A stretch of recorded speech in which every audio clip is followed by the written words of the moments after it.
પહેલી તો વાત એ છે કે સિંહ છે એ કોઈ દી માણસને મારે નહીં.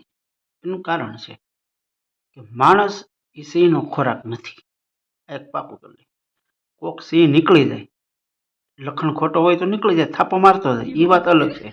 બીજું દીપડો, કે દીપડો છે એનો ખોરાક પણ માણસ નથી. એનો ખોરાક છે કૂતરા, નાના પશુ. પણ માણસને એ મારે છે એ એને અંદર ભ્રમ થાય છે. જે માણસ ઈંડા ખાય છે અથવા તો માંસાહાર કરે છે તો એના શરીર ઉપરથી જે દુર્ગંધ નીકળે છે એ પ્રકારની ખાસ પ્રકારની વાસ હવામાં પ્રસરે છે. એના કારણે એ દીપડું છે એ ભ્રમિત થઈ જશે ને ડાયરેક્ટ હુમલો કરી દે છે. બાકી કોઈ પણ શાકાહારી માણસ હોય એને ક્યારેય દીપડાએ માર્યું હોય એવું મેં નથી ક્યાંય સાંભળ્યું. હવે તારી મૂળ વાત, મચ્છર. તો નેહડાની અંદર અમે ઘણી જગ્યાએ રાત રોકાણા, પ્રોગ્રામ કર્યા ઘણા. શેના પ્રોગ્રામ?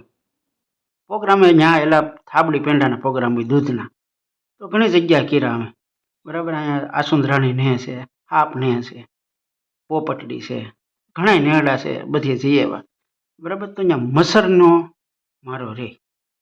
મચ્છર કવડે પણ ખરા. તો રોગે એવા જ થતા હશે ને? રોગ ન થાય. ન થાય નહીં. આ મચ્છર છે ને ઓર્ગેનિક હોય છે. આ બધું આપણે નથી ઓર્ગોનિકનું હમણાં નીકળ્યું બધું. તો આ મચ્છર ઓર્ગોનિક હોય, કારણ કે ત્યાં કોઈ ગટર કે કેમિકલ કે એવું કંઈ હોતું નથી કે એ મચ્છર એને સૂંહે. એ ત્યાં આખું કુદરતી જે વાતાવરણ છે એની અંદર એ મચ્છર જીવે છે. તો એની અંદર જે લાળ બને છે મચ્છરની, તો એ લાળ કેવી હોય? રસી જેવી.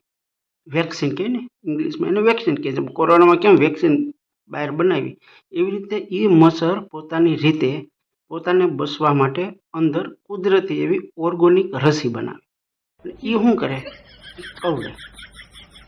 તો શું થાય કે એ જે લાળ છે એ માણસના અંદર લોહીની અંદર ઘૂસે અને લોહીની અંદર રોગ પ્રતિકારક શક્તિ વધારે.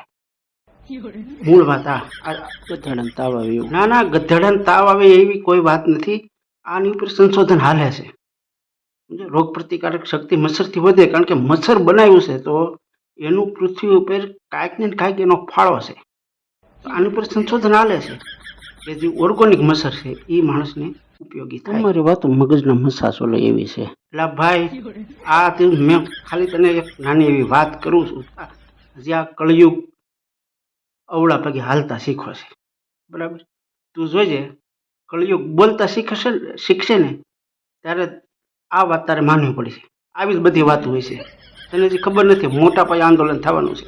આજે મીંદડાનું તમે મારો છો ને, એ મીંદડીને રાષ્ટ્રીય માસી જાહેર કરવાની છે. હજી શરૂ થઈ ગયું છે બધી સમિતિઓ બધી. જો કળિયુગ બોલતા શીખે ને એટલે બગડાટી બોલવાની છે. અટાણે ભલે તમે મારી વાતો ન ઓલું ઉડાડી નાખો હવા ભેગી, પણ આ થવાનું.